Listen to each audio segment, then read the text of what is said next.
em alguns momentos, inclusive, vou trazer, né, algumas coisas, porque no final do dia, né, um slide me impactou bastante, que é o múltiplo do valuation das empresas, né, versus a receita. Quem lembra aí daquele chart, qual era a mais valiosa e qual era o múltiplo?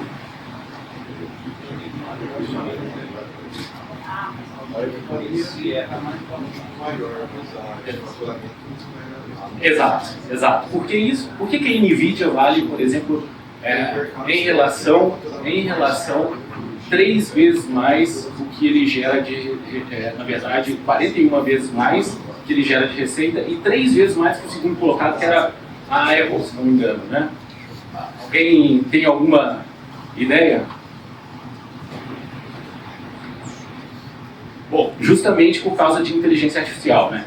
Eles estão no core da inteligência artificial, tanto na parte de hardware, quanto para dar sustentação às empresas que têm inteligência artificial como core, mas também na parte de implementação de processos para desenvolvimento do próprio hardware. Então, assim, a NVIDIA é um exemplo, né, de que o mercado ele já entendeu que as empresas que têm core business, né, e que, na verdade, o core business e que utilizam a inteligência artificial, elas tendem a valer mais. Né? O mercado está precificando isso. E o que a gente vai falar aqui hoje é exatamente, poxa, como a pequena e a média empresa, né, podem utilizar a inteligência artificial para ser tão competitiva, né, quanto as grandes. E a boa notícia é que hoje, né, há muitas ferramentas que permitem com que as empresas sejam tão eficientes quanto as grandes. Normalmente, quem utilizou inteligência artificial há 3, 4 anos atrás, com aquele web da OpenAI, que tinha algumas extensões, você notou alguma diferença de antes para agora? É absurdo, não é? Antes você era mais ou menos como o Google, né? E agora a linguagem natural está transformando assim coisas que você poderiam, por exemplo, antes você demoraria 6 meses, 1 ano para desenvolver um código-fonte, agora você desenvolve em alguns minutos, né? Basta ter requisito, claro. Bom, eu vou me apresentar aqui, né? Eu conheço alguns de antes, né? Que eu tive alguma passagem aí pela Bematec, pela TOTOS, né? Atualmente eu sou sócio fundador, CEO da Música Tecnologia, que é uma empresa focada na internet das coisas, né? A gente desenvolveu e patenteou um técnico virtual de manutenção focado em máquinas industriais, elevadores, escadas, né? Tem parte de gestão de gás. Basicamente o que ele faz é capturar esses dados, né? E ter uma predição de problemas, inclusive poder atuar para resolver esses problemas sem necessidade de um ser humano. Também, né, estamos fazendo um spin-off para atender a parte de mercado de carros elétricos, a parte de carregamento, né? E sou formado em comércio exterior e administração no IES dos Belos, na Espanha. Tenho uma especialização em Big Data na USP e outra em gestão de novas tecnologias em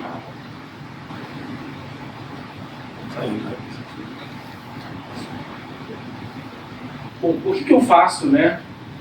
Eu faço um paralelo entre a inteligência artificial, né? A evolução da inteligência artificial e a evolução dos organismos biológicos. Quem esteve na Índia alguma vez?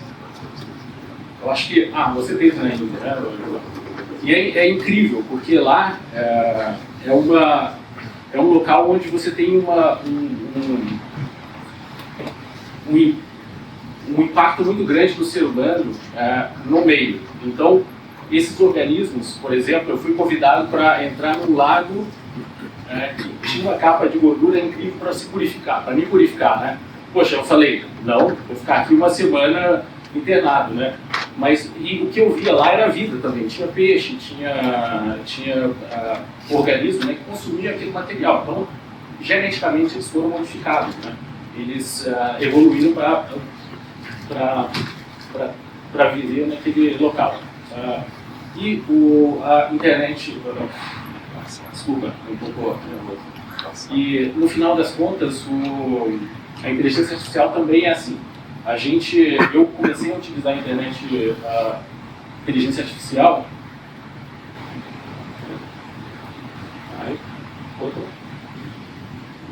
Há 4 anos atrás, com o OpenAI, né?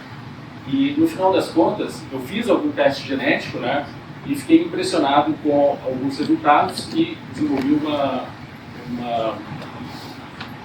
um interesse por genealogia.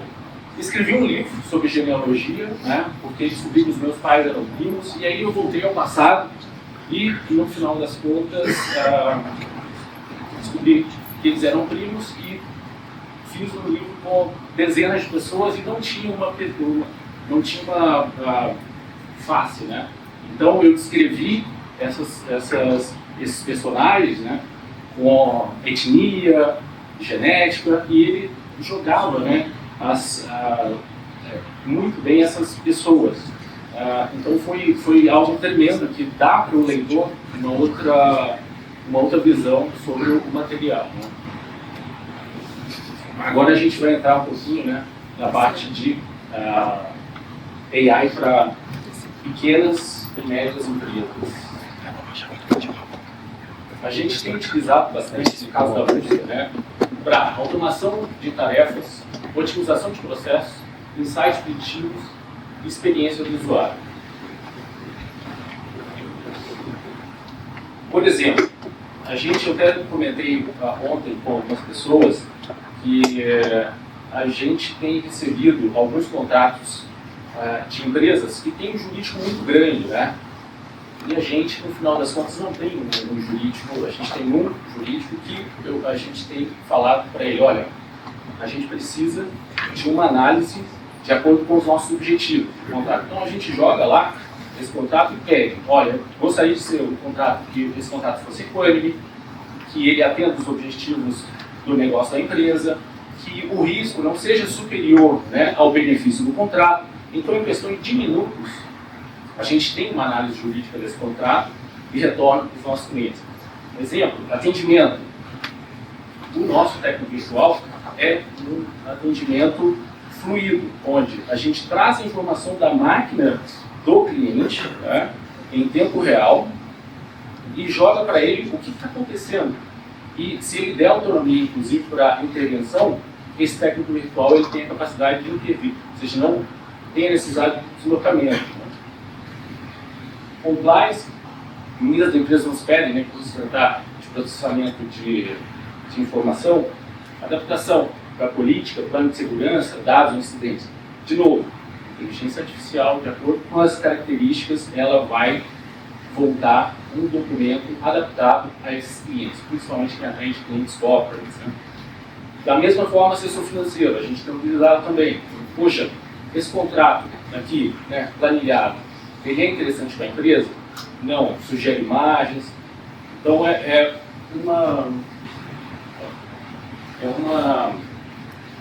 uma realidade onde você tem basicamente um conjunto de colaboradores que podem tomar a decisão de forma estratégica, inclusive. Eu queria compartilhar com vocês a experiência do spin-off da Rio que eu fiz e que, se fosse há 6 anos atrás, eu teria economizado muita dor de cabeça, muito dinheiro e é algo incrível. Como mudou em 5 ou 6 anos, e até em 4 anos ou 3, isso. Na música, eu tive que dar de primeira 20% do meu equity, porque eu não tinha condições de montar um time técnico. Então 20% foi para pessoas técnicas.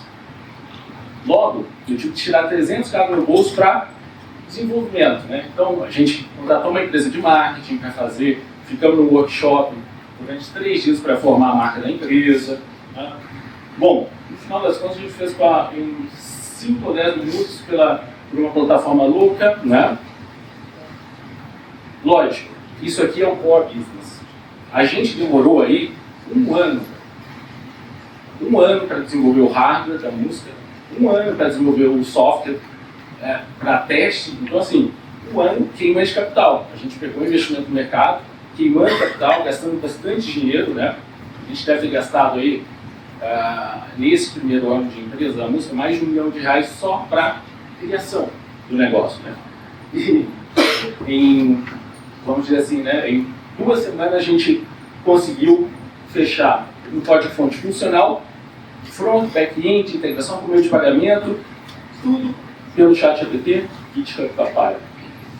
Página web, igual. Então, se a gente olhar por ecossistema, tem várias ferramentas que vão nos ajudar no dia a dia e que vai economizar muito tempo e dinheiro, né?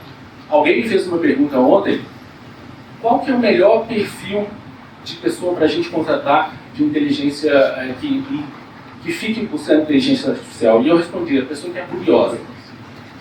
É o melhor perfil. Porque no final das contas, se a pessoa for curiosa o suficiente, ele vai encontrar todo o ferramental com o objetivo que ele tem, né? Apresentação também. Poxa, apresentação, você pode pegar uma apresentação institucional e utilizar uma plataforma para fazê-la, né? Ela está desatualizada.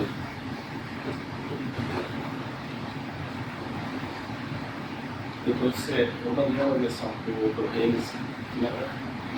Não. Tá. Pode deixar aqui. Não, a outra. Depois seria interessante pegar. Mas bom, vamos focar aqui, né?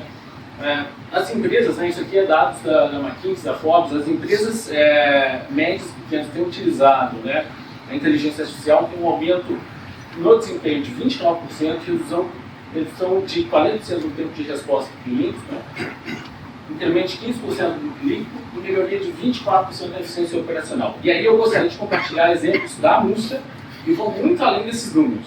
E aí, né, como os nossos clientes têm ganhado produtividade nisso. Normalmente, os nossos clientes têm uma média de deslocamento de 10 km para resolver algum problema. E custa mais ou menos R$200 a R$300 por problema resolvido. E 3 horas para resolver cada problema. A utilização do nosso técnico virtual, que está plugado lá na máquina, tem sensores, tem atuadores que ele pode enviar comandos, né? Ele consegue resolver em 70% dos casos, com clientes, resolvendo remotamente. Então, 70% de custo, ele diminui isso, uns R$200, R$300. E, se ele der autonomia para o técnico virtual resolver, ele resolve em alguns segundos um problema que normalmente resolveria em 3 horas. Então, nós estamos falando de uma melhoria operacional de 99% no tempo de resposta. Significa que as empresas que não tiverem isso, quando a curva de adoção for maior, ela está fora do mercado. Não é nem pelo preço, é que ele não vai conseguir entregar o mesmo nível de serviço. E, basicamente, o processamento de dados, né, predição e autonomia no processo decisório, de eu preciso resolver aquele problema. Bom, o que a gente está enfrentando desafio, né? E aí, logicamente, é um pouco diferente do universo de vocês, porque nós estamos falando de clientes mais da área industrial, mas eu acho que, no final das contas, no final do dia, é o mesmo desafio, né? Custo de implementação, falta de conhecimento, mas é principal aqui, resistência à mudança. Pessoas, né, tendem a temer. Então, no nosso caso, né, a gente teve clientes que demorou 2 anos para fechar, porque ele fala, poxa, mas como assim? Eu vou deixar de enviar um técnico físico para um técnico virtual? Então, as pessoas temem. Poxa, isso é perigoso, né? Então, muitas empresas atendem, por exemplo, usina nuclear, indústrias importantes, né? Eles têm receio em delegar, né, a inteligência artificial para tomar a decisão de corrigir ou não o problema. Então, isso aqui, de fato, é a principal barreira, é a resistência à mudança.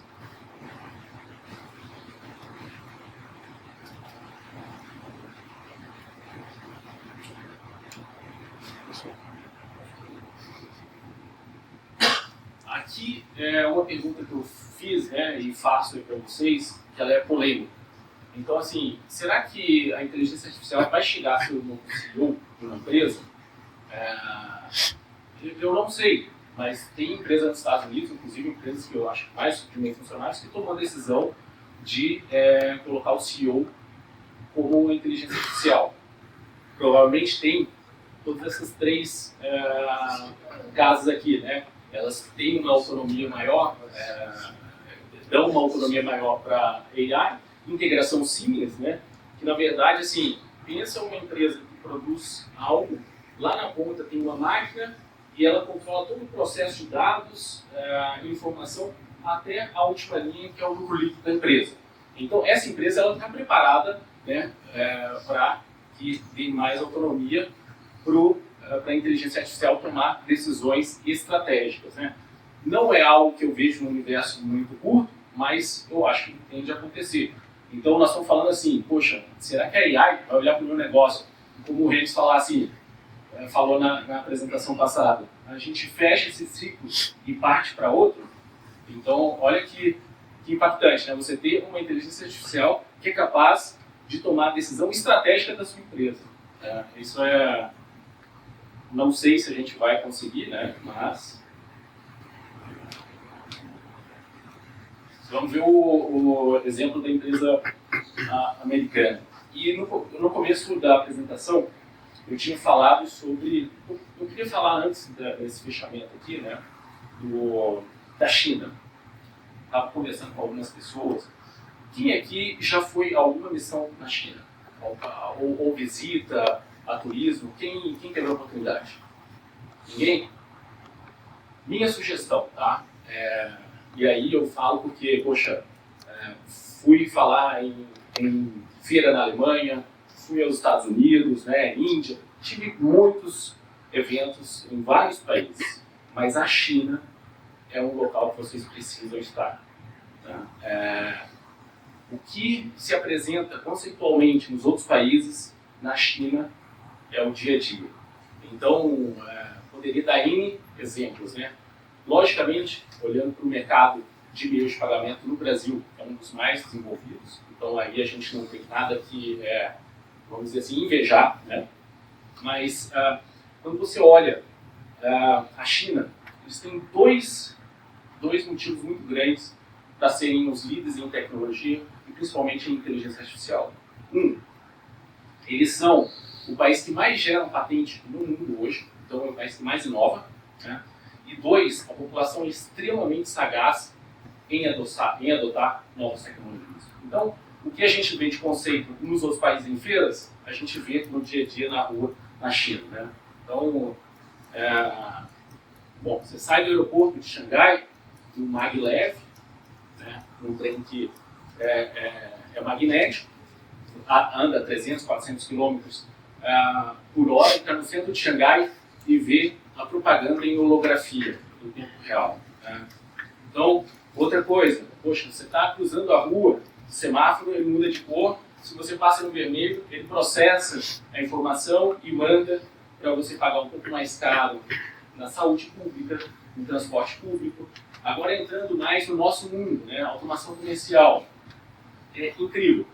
Você, na rua, você pode fazer um pedido no seu telefone e as empresas têm alguns caminhões autônomos, caminhõezinhos que podem entrar em ruas de pedestres ou na rua, está te seguindo o caminhãozinho e de repente está o caminhão entregando o que você pediu. Você lê o QR Code, ele abre uma portinha, dispensa, e você... Isso não foi numa feira, ninguém montou, eu vi isso na rua. O que mais? Poxa, atendentes robóticos, né? Então você vê lá um robô humanoide, um quiosque, que eles perguntam como você está, o que você quer. Então as coisas, né, ele faz um pré-venda. É incrível. Segurança pública, robô, né? Robô humanoide também, que monitora. É incrível. Então eu fiz até a sugestão para o Renes que eventualmente a gente fazer uma BX versão, né, China. Isso eu acho que é impactante. Então uma coisa que no final, né, eu gostaria de passar para vocês sejam curiosos, né?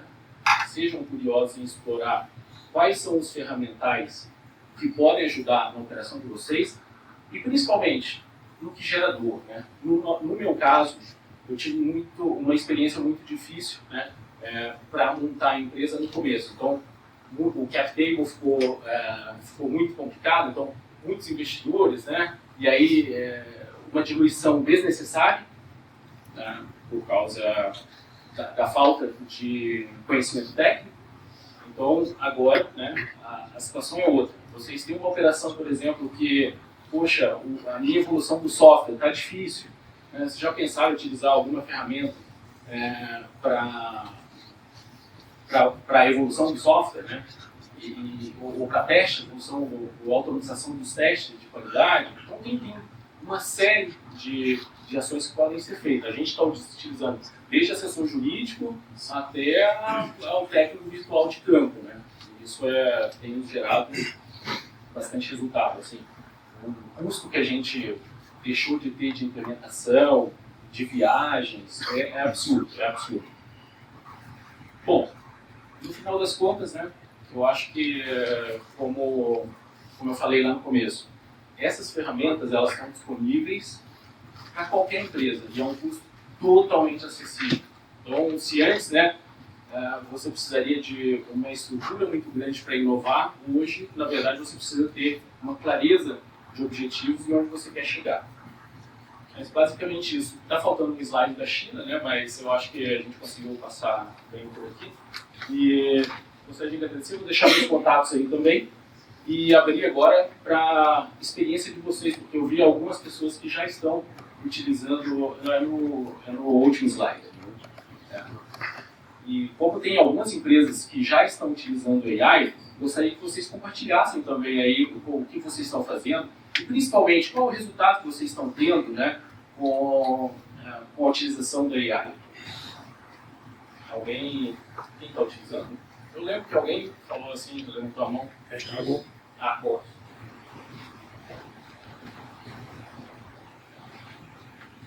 Boa tarde, eu sou o Thiago, sou da Lux, eu tenho um sistema especializado em posto de combustível, né? Tenho alguns estados. Na Autocom, há 2 anos atrás, eu estava no stand da Destacha, pequenininho, eles me cederam um espaço, estava com um token grande lá, e naquele token, há 2 anos atrás, eu já tinha inteligência artificial no meu sistema. Eu já usava ele, mas de uma forma mais simples. Então hoje eu consegui, com a inteligência artificial, via WhatsApp, os meus clientes, eles fazem solicitação para o sistema, quanto eu vendi, qual é o meu melhor funcionário, quanto eu tenho estoque, enfim. Eu consigo criar um BI dinâmico pelo WhatsApp, com informações todas em tempos reais, né, do sistema. E assim, é uma disruptura. Eu vejo que assim, é o futuro. Participei de algumas convenções, eu estudo muito, eu sou muito curioso, como você disse. Cara, é impressionante. Então, eu falei com um banco digital, os caras me pediram para fazer o projeto, a gente está estudando o projeto. Cara, eu falando assim, olha, vamos substituir 80 pessoas dentro do banco digital. Tem algumas funções que elas são muito humanizadas, a inteligência artificial faz melhor. Então tem um grupo em Goiás, que é de seguros. Então o que eles fazem? O cara bateu o carro, ele precisa de um guincho. Então, ele liga para a central, ele pega todos os dados. O atendente ele tem que ligar para quatro empresas de guincho, né, parceiras dele, ver quem está disponível, quem faz o melhor preço e quem pode buscar e dar o tempo de atendimento. Né? E aí eles pegaram uma operação, tipo assim, o cara ele liga para o primeiro que atendeu vai lá e faz tudo mais. Então, a gente já está com um piloto, né, em andamento bem avançado, a inteligência artificial pelo WhatsApp, conversa fluida, pega todos os dados do cliente, ele recorta tudo. É conversa, não é aquele para não sei o que, 2, não é isso. É conversa natural. Então, a inteligência artificial ela consegue recolher todos os dados do segurado, ela faz os 4 orçamentos de forma automática, junto com os parceiros, e já consegue disponibilizar o que eu falei. Eu acho que é o futuro. Então é assim, quem não está olhando para isso daí, cara, vai perder o time. O time de ganhar dinheiro com inteligência artificial é agora. Daqui a pouco vai estar muito popular, sabe? Vai estar muito Na minha área de posto de combustível ninguém tem, né? E acredito que na área de vocês seja difícil também alguém ter por enquanto. Beleza? Valeu. Outro importante, né, que eu falo é não querer fazer tudo também, e aí ele falou bem, né, de utilizar dados complementares. A gente, na música também, implementamos integrações com várias empresas, né, o Reis falou, quem tem integração, né? Então a gente tem APIs de integração para N, né? As mais interessantes, a gente tem API de integração para detecção de terremoto, para clientes nossos do Chile, do México. Então a gente está, logicamente, a gente tem um sensor embarcado que detecta a vibração do local, né? Mas a gente está integrado em tempo real com o NOAA, que é o melhor, vamos dizer assim, o mais completo detector de desastres no mundo, né? Para tsunamis, para terremotos. Então a gente tem contingências que, no final das contas, você consegue tomar uma decisão baseado em raio, baseado em se tremeu X localmente, se tem um alerta de tsunami. Então isso é bem interessante. E a gente nunca conseguiria fazer isso sozinho. Então você abraçar o ecossistema é bem importante, né? Bom, acho que é isso. Alguém mais utilizando AI e gostaria de compartilhar a experiência e resultados, né? Porque, como eu falei, no final das contas, a gente vê no dia a dia o quão potente é. E não sou eu que estou falando, os nossos clientes ficam postando e eles fazem o material de marketing para a gente. A gente tem nem área de marketing, quem distribui é a Prisma, né, que é a empresa da Adriana, distribui para a gente, mas os posts deles são as nossas melhores ferramentas de marketing. Poxa, resolvi um problema em 3 segundos que normalmente demoraria 3 horas. Poxa, isso é uma peça de marketing, né? Então, utilizem. Mário, qual que é a tela da China? Eu gostei dessa ideia aí. Sim, o que acontece? A China, né, a gente, na verdade eu te mandei um material, acho que vai aqui, né? A China, a gente, inclusive, aí fica um convite sério, né? Se vocês quiserem fazer uma edição China, eu conheci a responsável da embaixada. Sim. E eu vou passar. Sim. Agora, você fez a provocação, não posso sair aqui. Okay. Vamos para a China, e nós vamos ter como co-criador, como membro financeiro desse projeto, para nos ajudar a chegar lá. Vocês. Boa.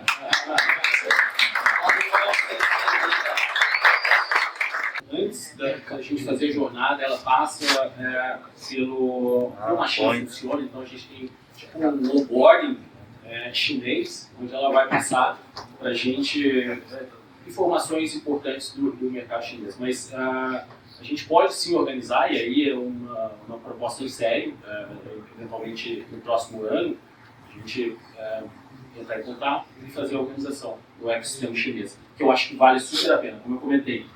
Nos outros lugares que eu estive, em eventos, está a ideação e a solução funcionando ali. Na China está na rua, está no dia a dia. Mário, deixa eu fazer uma pergunta. O Felipe vai fazer uma pergunta aqui, eu também quero fazer perguntas, mas quero ir na veia lá. Então vai pensando aí. Você comeu na China? Não é sobre isso. Você comeu na China? Não, então. Foi no restaurante? Eu tive piores experiências na Índia que na China. Não, mas não é nem desse lado, é do varejo. Você comeu na China? Sim. Você foi no supermercado? Sim. Então, alguns casos. Então guarda isso. Tem alguns casos interessantes. Mário, bom dia. Sou Felipe Tamora. Deixa eu falar um pouquinho mais aqui da nossa realidade, né? Não sei. Acho que a maioria aqui é soft house, né? Para alguns são comerciais. Como é que a gente, por exemplo, eu sou de Araraquara, tenho várias verticais lá, então, por exemplo, a gente tem uns 300 funcionários lá. Eu tenho 80 pessoas no meu suporte, por exemplo. Como é que eu diminuo isso? O pessoal já está usando realmente pro chat, porque o que eu vejo hoje é assim, tipo, tem lá uns 5 no treinamento, a gente fez uma OC durante muito tempo, refez, esse negócio a gente faz todo dia, né? Tem lá uns 1000 vídeos, 1000 documentos, não sei o quê. Apesar que fazer o cliente utilizar isso já é outro desafio, né? Mas eu falo pro pessoal, ó, a gente tem que começar a desenvolver material, porque a IA tem que aprender, né? Para ela te ajudar no dia a dia. Então você tem que começar a se preparar para isso, né? E eu por exemplo, faz uns 8 anos que eu vou para a NRF, aí, por exemplo, cada vez você vê os softwares lá fazendo mais, acho que você até comentou, né? Desenvolvendo sozinho, né? Lógico, isso aí já tinha 20 anos atrás, né? Quando a gente começou a programar aí, né? Você falou de DOS aí, eu comecei em 95, mas era o Windows 3.11 lá, mas era o Access 2.0, já tinha o formulário, não sei o que, fazia as coisas, muita coisa sozinho, né? Como é que eu vejo, como é que você vê, por exemplo, assim, existem alguns programinhas hoje, avançaram muito, né, a questão de, vou fazer um formulário, relatório, que se for fazer um formulário, relatório é ridículo, né, mas eu estou falando outras coisas mais avançadas. Mas eu fico preocupado ao mesmo tempo, por exemplo, você tem um padrão de programação dentro da sua empresa. Não sei, eu tenho quase 100 pessoas no desenvolvimento, né, em programadores. Hoje você não faz nada sozinho, né? Tem o X, tem o PO, tem a puta que pariu. Antigamente você sentava lá e programava. Hoje tem equipe multidisciplinar para desenvolver qualquer coisa. E o que acontece?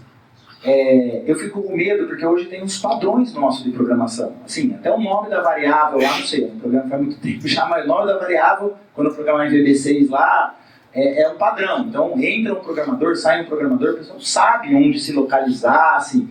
E eu fico preocupado com isso, porque quando você faz um produto que centenas de clientes utilizam e a IA for lá, gerou um código qualquer, aí se você tiver que alterar alguma coisa, mexer em alguma coisa, entender aquilo. Sabe aquele negócio de pegar um sistema das antigas lá e falar, cara, vou perder um dia só para entender o que essa merda faz aqui. O cara definiu o nome da variável, o nome da namorada dele, entendeu? Então, não tem esses desafios hoje. Como é que você vê essas duas questões? Porque assim, ele deu o exemplo que ele criou um recurso no sistema dele, super legal. Mas eu estou perguntando assim, como é que eu diminuo meu funcionário? É a mesma coisa. Como é que eu mando os 20 embora lá e continuo atendendo bem meu cliente? Entendeu? E como é que eu diminuo meus devs também, minha equipe toda, consigo ser mais produtivo, né? Como é que você vê tudo isso? E é a dor que a gente passa também, né? Lá no começo da empresa, eu lembro que a gente recebeu os aportes de investimento. Vamos contratar o melhor matemático computacional da Unicamp, da USP, para ajudar a desenvolver os algoritmos, né, de predição. Vamos contratar o melhor líder de suporte. Mas no final das contas, né, você sabendo utilizar a IA, você pode diminuir os riscos, né? No caso de suporte, né, a gente tinha, antes da pandemia, um custo tanto de implementação de suporte absurdo. Então, se a gente quisesse abrir um cliente na Colômbia, a gente tinha que ir à Colômbia fisicamente, treinar a equipe, tá? E todo esse custo. Depois da pandemia, a gente, no final das contas, falou, poxa, temos que continuar vendendo. Então, a gente desenvolveu um e-book, né, para treinamento. A gente passou de ser presencial para remoto. Então, 3 horas a gente capacita os nossos clientes, até indiano, então assim, esse custo já não foi. Então, e-book, bem formulado, interativos, né? É uma forma de você diminuir suporte, né? Outra coisa que a gente usa bastante é a automação de suporte com chat, né? Chat WhatsApp e tal. Então, a base de conhecimento do que te dá mais problemas, tem que deixar ela, você quer fazer uma integração com o chat GPT, né? Quais são os problemas, os 20% dos problemas que te geram 80% do seu suporte? Tenha mapeado isso o melhor possível. Compartilhe essa base de dados. E aí depois fala assim, poxa, quais são os processos que normalmente o ser humano faz? Ele liga, ele responde um e-mail, e aí você define os processos e, no final das contas, você passa isso para a AI. Então, eu quero que seja totalmente por WhatsApp, essas 20 perguntas aqui vai ter esse nível de automatização na resposta. Não, poxa, tem que subir. Então, você fala assim, quando subir, né? Poxa, se ele fez uma pergunta mais específica e tal. Então, eu acho que é filtro, né? É um mapeamento dos processos e colocar filtro. E no final das contas, né, você falou no final de desenvolvimento, né? Isso acontece. Assim, algum prejuízo, né, ponto de vista de controle, você vai ter, né? Aí você pode fazer isso por etapas, né? Você pode fazer, eu quero fazer essa partezinha aqui, né, que não vai impactar muito. Mas você começar a automatizar o processo, por exemplo, de evolução de software, funcionalidades. Tente, né, porque assim, a programação em si, isso aí, eu vivi agora com o spin-off da Eu, né, que é a empresa que vai atender parte carregamento de veículos. Eu vivi. Se você sabe os requisitos muito bem, seja de evolução de criação do zero, de um código-fonte, né, quais são os requisitos exatos para o front-end, para o back-end, quais são as integrações necessárias, né, porque ele vai fazer isso. 90%. Logicamente, depois você vai ter algum time, né, algum responsável para fazer a validação, para fazer até teste de qualidade, você pode automatizar, mas assim, poxa, no dia disso você vai precisar de alguma coisa. Mas é infinitamente menor do que uma estrutura tradicional. Isso aí. E ali eu acho que é a curiosidade, né, em primeiro lugar, de você começar a fazer esses testes. Você falou 2 pontos. Primeiro, o suporte. Então, mapeie muito bem esses 20% da 80% do seu trabalho. Bem documentado. ele aprender. Exato. A partir daí, você define o processo. Olha, esses aqui, até aqui, vai ser por inteligência artificial, pelo software, né? Você não tem uma resposta. Então, acho que é basicamente nesse caminho. Alguém mais? Seu nome, seu bairro. Bom dia, pessoal. Meu nome é Rafael, sou de Ipatinga, né? Represento aqui a Digifarm. Responder um pouco o que o colega perguntou ali, complementando o Mário. A parte de programação, a gente talvez não consiga eliminar, mas a gente consegue ajustar bem um tempo, que é codificar. Então, o ChatGPT ele ajuda muito nisso, que é a questão de você eliminar o tempo escrevendo código. Você já sabe o que você quer fazer, né? Você já sabe o que você vai esperar daquilo, o ChatGPT vai te entregar pronto, você acopla no seu código com as suas características, né? Você vai eliminar o tempo ali de desenvolvimento. Isso eu falo em todas as linguagens. A gente utiliza isso aí muito. Então, eu acredito que esse é o primeiro passo, mais importante. Você está bem assimilado ao seu trabalho com o ChatGPT. Isso aí é 100% positivo. O segundo passo, que o Mário também falou muito bem, é a questão de você trazer sua base de dados para o ChatGPT. A gente teve que fazer um refactor de tudo que a gente tinha para atender a demanda do nosso cliente, mas a gente viu que essa demanda vai suprir o próprio suporte. Né? Na pesquisa, olha, eu acho assim, muito difícil a gente, em uma escala de tempo menor, eliminar o contato via telefone. Né? A gente fala lá que a gente tem um cliente, mas eu tenho um técnico de suporte que ele é meio psicólogo. Porque o suporte ele vai atender uma dor do cliente, né, do dia a dia ali, e depois vai tratar a parte técnica. Então, essa parte do telefone é imprescindível, ela vai existir.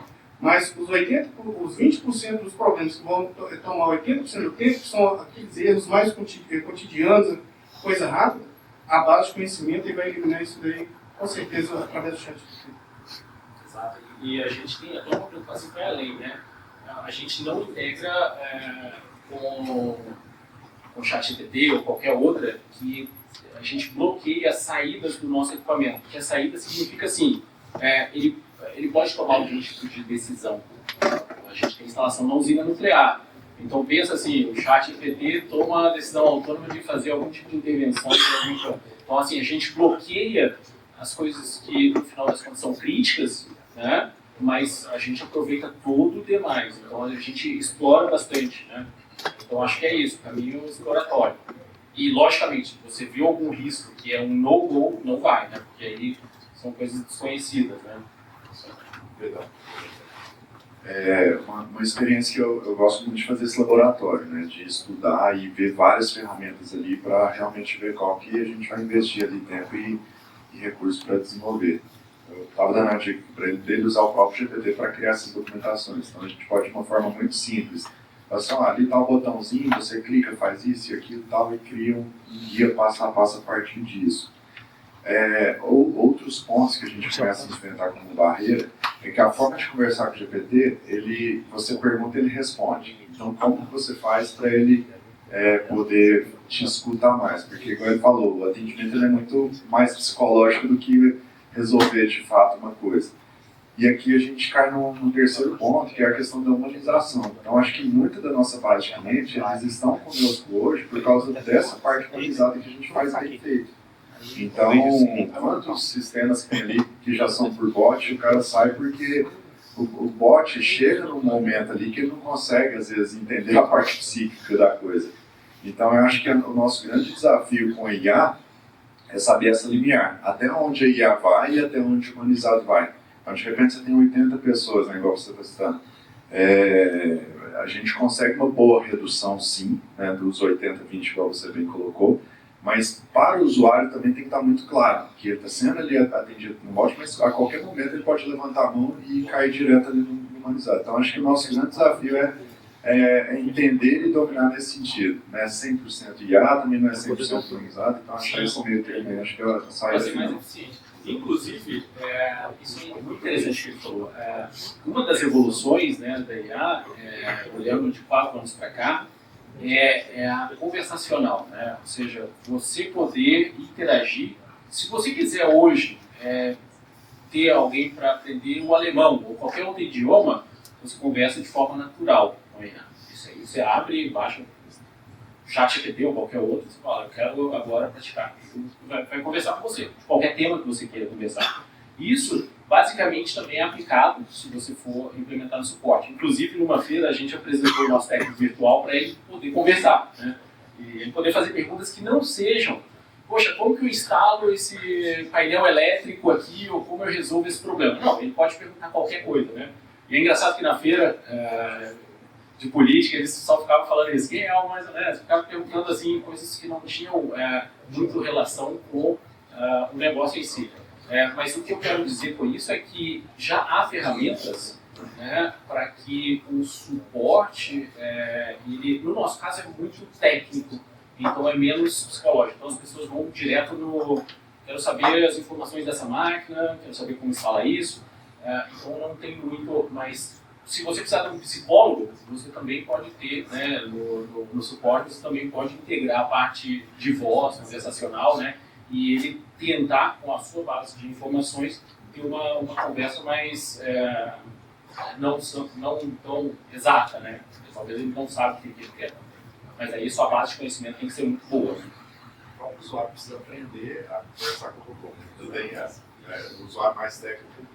Exato, o usuário mais técnico já sabe o que ele quer. Mas, poxa, a conversacional também evoluiu muito. Vai. A questão que você colocou ali da resistência das pessoas, né?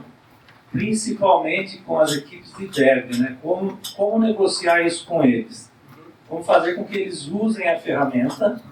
A gente ganha 80% de produção e eles só trabalham nos 20% que a gente precisa deles para fazer com que o código fique melhor. Como lidar com isso, principalmente com o ego desse pessoal? É difícil e a gente passou também. No começo, a gente fazia, né, logicamente, sugestões. Né? A gente viu o que estava acontecendo, olha, a gente precisa utilizar isso. 2 anos atrás, a gente falou, pô, a gente tem que usar isso, né? E no final das contas, o pessoal, principalmente na música, como é remoto, né? A gente, então, desenvolvimento Curitiba, tem Campinas, mas a gente não fica junto, né? A gente tem um escritório aqui, mas basicamente a operação ocorre remota. A gente incluiu um conceito de entrega. Então, assim, poxa, a gente precisa fazer entregas, são evolutivas, o cliente demanda aquelas entregas, a gente precisa fazer isso e normalmente é por tempo, né? Assim, eles mesmos, eles precisam entregar, então eles veem na própria pele que eles precisam disso. E que, assim, agora, né, como a adoção ainda é baixa, o dev que não quiser ainda tá ok, mas eu acho que em 1 ou 2 anos, as pessoas que não dominarem essa parte de utilizar a inteligência artificial para automatizar esse 90% que é escrever o código e depois só ficar na parte mais estratégica, assim, esse cara também vai estar fora. Né? Porque código hoje, você escreve e se você tiver o requisito bem feito, você não precisa saber codificar, né? Logicamente, para teste, para implementação, agora você precisa testar isso no hardware, né? Então aí você começa já a trabalhar com, você falou o ego, né? Mas depois, antes do ego vem a sobrevivência, então eles vão entender isso. Começa como sugestão, a gente começou como sugestão. Olha, a gente precisa, olha, dá uma olhada nisso, né? No Cult neles, eu acho que aí o papel do curioso, né, tá em falar assim, você já viu isso? Já viu isso? Ó, usa isso. Então, no começo foi assim. E depois é por entrega, a gente fala, ó, a gente precisa entregar isso.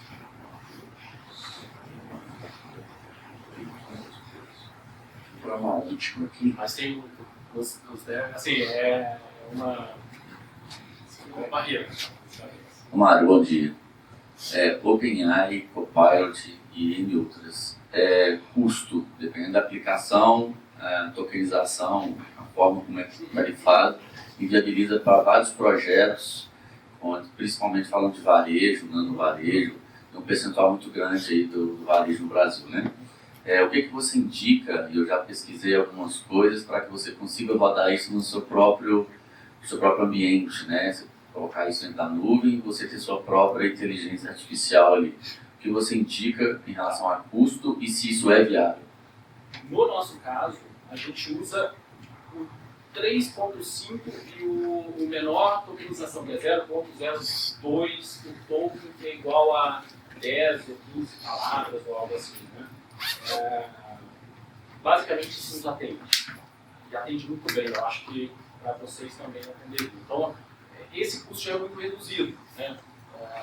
Eu acho que, dependendo do ticket médio que você cobre, a gente tem um ticket médio muito baixo, estou te falando de ticket médio fora do Brasil entre 15 e 10 dólares, dependendo da quantidade de licenças por mês, e no Brasil entre 89 e 65 reais. Ainda cabe, tá, no orçamento. Então, assim, logicamente tem algumas APIs de base onde você pode construir, né, a sua própria AI, que já está ali 90%, o custo é menor, você paga uma mensalidade, mas a gente não foi para esse porque nós entendemos que o 3.5, naquela menor linha, já nos atende a um negócio assim, que dá para incluir na última linha, no custo, ok? Você já chegou a tentar esse 3.5 0.002 dólar? Não, nós baixamos para o próprio servidor e usamos, só que a experiência dele de resoluções de bilhões, trilhões de combinações, o nosso negócio ainda roda. Mas perguntas mais complexas, como atendimento humanizado mesmo, a gente precisaria de um potencial maior de resolução, aí eu teria que ir para essas soluções pagas. Dificilmente, né, a gente vai fazer algo melhor do que esse pessoal está vivendo para. Então, ChatGPT, outras, essas extensões que tem aí, então tem gente incluindo, trabalhando, então é melhor você integrar e ver o mínimo necessário que te atenda e eventualmente incluir isso no seu modelo de negócio. Eu acho que é o melhor caminho de longe. Desenvolver próprio eu já tenho muito especializado nisso, não faz sentido. Excelente, obrigado. Mário, muito obrigado. Obrigado a você. Te agradeço. Eu quero só você te entregar aqui uma lembrança. Mário, quando que a música foi fundada?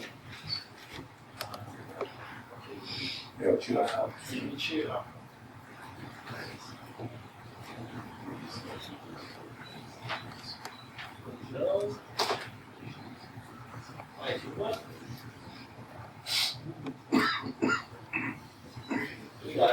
Foi fundada quando a música? A música, ela... Bom, que a gente está se dedicando ao negócio em 2018, um ano antes a gente tinha idealizado a empresa, mas como a maioria dos empreendedores, eu fiz uma transição de carreira, né, entre todos, no mercado 2018. 2018. Em quantos países? 8, a gente tem expansão em 2 países. América Latina, né, e agora recentemente a gente abriu um cliente na África do Sul e fomos à Inglaterra agora para tentar também tem algum cliente lá, né? Faço a sugestão de que vocês busquem isso. O lema da música no começo, eu sempre falo assim, a gente tem que construir uma solução escalável e global, escalável e global, escalável e global. Pô, uma máquina funciona aqui exatamente da mesma forma que funciona em qualquer país. Aí, então, foi muito mais uma questão de mentalidade do que propriamente objetivo, porque a maioria dos nossos clientes no exterior vieram por... não foi pelo nosso comercial, foi porque conheceram a solução, veio um cliente que nos convidaram, viu uma revista, viu uma reportagem. Então, esteja mentalmente preparado para falar assim, a minha solução ela pode ser aplicada em qualquer país. Isso é o principal ponto. Na Inglaterra, né, tem vários brasileiros que levaram a empresa para lá. A gente foi convidado pelo governo inglês para fazer uma missão lá, foram 15 empresas brasileiras de tecnologia. E a gente encontrou, né, com algumas do ecossistema de lá também, então meio de pagamento, né? Inclusive tem algumas empresas de meio de pagamento brasileiras que foram para lá, né, e abriram lá, hoje a sede é lá.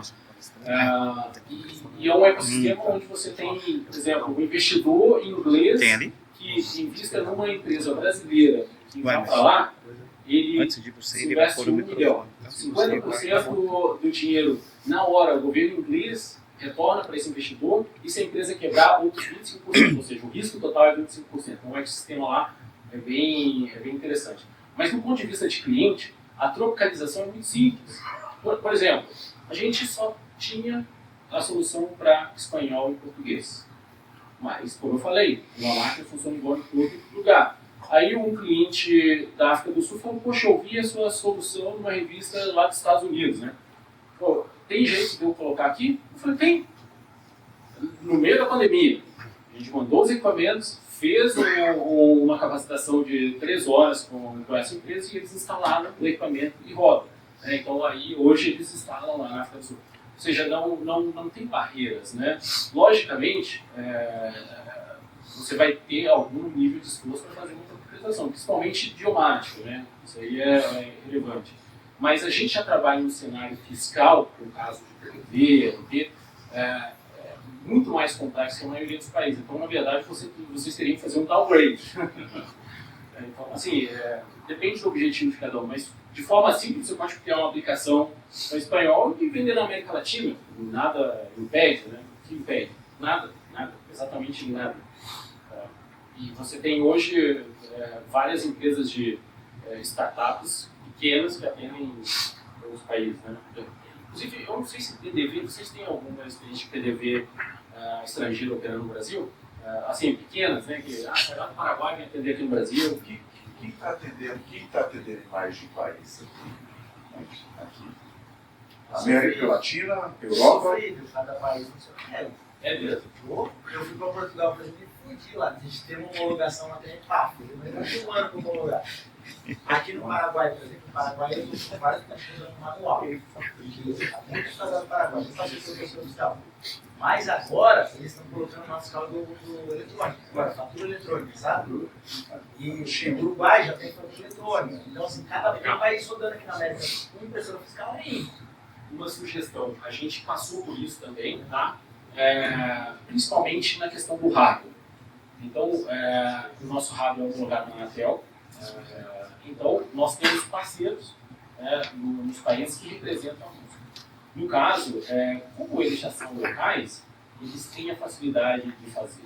Então, no caso, no Peru, poxa, a instalação do Ministério das Telecomunicações do Peru exigiu a homologação do equipamento. O que a gente fez? Poxa, o nosso parceiro lá, ele vai e ele homologa na África do Sul igual. Então, eu acho que o segredo aí é você ter parceiros locais que possam te ajudar, que acelera muito, né? E no final das contas, assim, logicamente, estava conversando com alguns ontem, né? O modelo da música para a gente é muito, do ponto de vista financeiro, não é o melhor. A gente transfere muita receita para ela. Quem ganha mais são os nossos parceiros. Mas a maioria do trabalho está com eles. Questão de homologação, questão de implantação, questão de suporte, então depende do modelo, né?